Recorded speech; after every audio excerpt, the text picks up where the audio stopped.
وی خضر علیه السلام نوم څه شی و؟ علامه بدرالدین العیني دلته لیکي وایي مشهوره خبر دا ده د حضرت خضر علیه السلام نوم طالبانو بلیا و. یعنی اصلي نوم د حضرت خضر علیه السلام بلیا و. بلیا.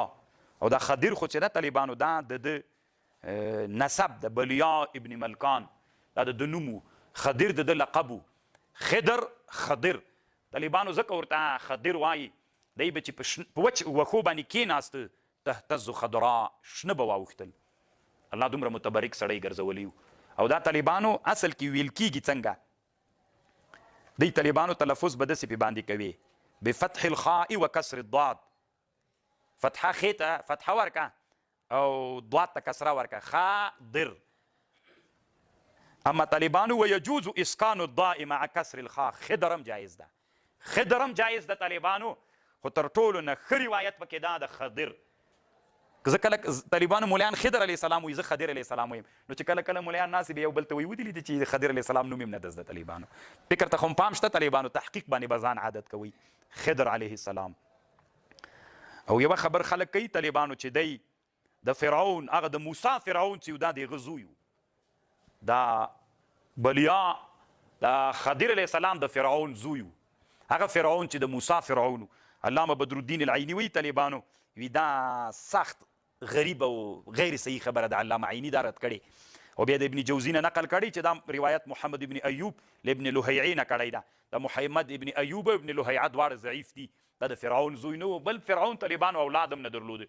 د تاریخ کتابونو کې وی دا شته. عیني دا رد کړې ده چې نه دی اصل کې بلیا ابن ملکان ابن فالغ ابن عامر ابن شالخ ابن ارفشخد ابن سام ابن نوح دا سلسله د نسب دی. ده څوک چې وایي چې دا د فرعون زوی و طالبانو مطلق غلطه خبر ده.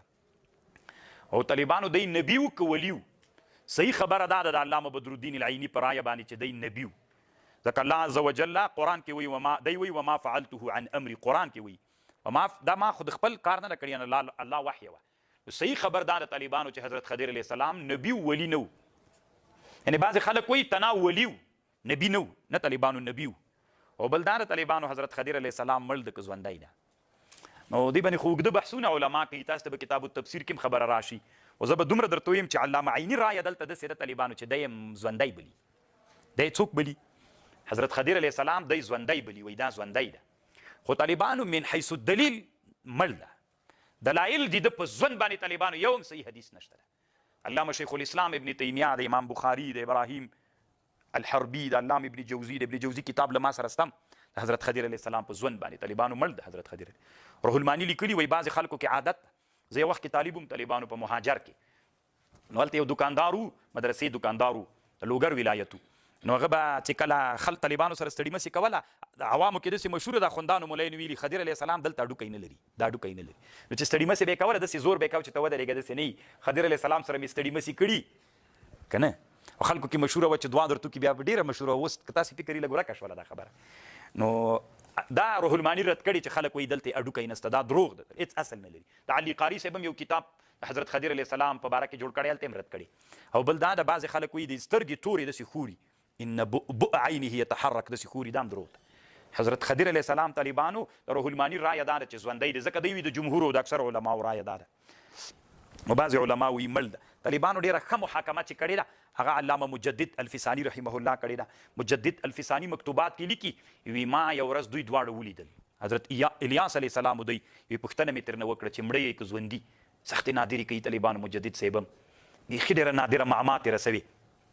وی پوښتنه مې ترنه وکړه چې مړه یې که ژوندي. وی راته ویلي یو مړه خو الله عز وجل دې مونږ ارواحو ته داسې قدرت راکړی چې متجسد یو.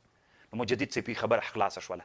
صحیح دا ده چې د محدثینو علماو رایه دا ده مړ ده طالبانو که نه.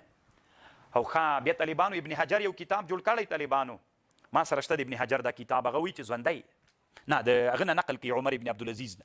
عمر ابن عبدالعزیز وایي ما د خضر علیه السلام سره ملاقات سوی په صحیح سند ابن حجر وایي ثابته ده. د حلیة الاولیاء نه یې نقل کړی. ښه طالبانو چې هلته محدثین وایي مړ دلته عمر ابن عبدالعزیز وایي ما ستړي مسي ورسره وکړه. نو بیا دغه خبر چې مجدد کړی رحمه الله د په خبره باندې مړ ده طالبانو. خو الله د روح ته داسې قدرت ورکړی چې متجسد ده. نو چې دا ستړي مسي ورسره کړي د روح سره ستړي مسي سره ده. دا اوس چې ډېر دنیا کې تاسې چې تاریخ کتابونه وګورئ خصوصا د صوفیانو دوی وایي چې موږ خضر علیه السلام ولیدو داسې موږ. نو دا لیدل طالبانو په دروغ هم باید محمول نه کړو ځکه بیخي ډېر علماو د تاریخ لیکلي دي نو په دې باندې به محمول کو نو کمړ وای نو بیا څنګه ولید مجدد سی وی د مړ طالبانو هغه روح الله متجسد کړی لغه سره قدرت ته تجسد ور کړی دا جواب طالبانو هغه بیا نقل کړی د څورته وای تفسیری مظهری امدا جواب کړی د مجدد الفسانی ما خپل رائے دار طالبانو ملته تاسو بیا وایي چې تا خپل رائے راته ونه ویل طالبانو ما مخکې تاسو ته ویلي ول طالبانو کله چې موږ د حدیثو کتاب ته کینو نو بیا به طالبانو د محدثینو مزاج را باندې غالب وي طالبانو ملت هیڅ صحیح حدیث بعض علما وایي د نبی علیه السلام فاتحه ته حضرت خضر علیه السلام راغلی صحیح ده دا منم چې د سیرو کتابونو کې شته طالبانو هم دا حدیث ضعیف دي د نبی علیه السلام فاتحه ته حضرت خضر علیه السلام راغلی خو حدیث ضعیف دي وقوله تعالی هل اتبعك على ان تعلمني مما علمت رشدا طالبانو تحقیق ښه شی وي تاسې په وطنو کې د خضر علیه السلام چینه په نامه جایز ته داسې څوک تاسو ته پته شته چې تاسو خلکو خضر علیه السلام نوم پیښي افغانستان کې شته یاسې موږ تاسو وطن کې هم وکنه خضر چې نه ورته ویلې طالبانو افسانې یې وي دلته یو سپین ږیری و هلته په ساکو کې اوس مړ سوی ډېر ښه سړی و ډېر عابد سپین ږیری ډېر معمر سړی و به ویل چې هره ورځ به دې ورسره ولیدل د زردالو به درته راویستل وي دا نن خضر علیه السلام راکړه او د خضر په چینه کې راکړل نو داسې طالبانو که نه دا مسله هغه وخت کې ډېره ګرمه وه طالبانو کله چې د خیالاتو دنیا ډېره ګرمه سي طالبانو بیا داسې خبرې ډېرې ګرمې که نه طالبانو هسې له ځانه به یې دروغ ویلې بابا باندې الله رحم وکړي هل اتبعك على ان تعلمني کله چې ورغی طالبانو بیا څه ورته وایي هل اتبعك ای خضر علیه السلام زه د تا تابعداري کوم تابعداري دې وکړم علا په دې شرط ان تعلمني چې ما ته علم را زده کړې مما له علم نه علمت چې تا ته در زده کړل سوی د دا علم هدایت ته هغه علم چې هدایت ته طالبانو سړي ته لار ورښیي مې بزي نه ښیي طالبان مې بزي موږ 2000 کاله پکې تېر کړی چې موږ ته راونه هغه علم زده کوم طالب چې مدرسې ته راغی د مدرسې هل اتبعك على ان تعلمني مما علمت رشدا هغه علم زده کوم چې هدایت وي یا په دنیا او یا آخرت کې بزي طالبان نه دنیا کې کار ورکوي نه آخرت کې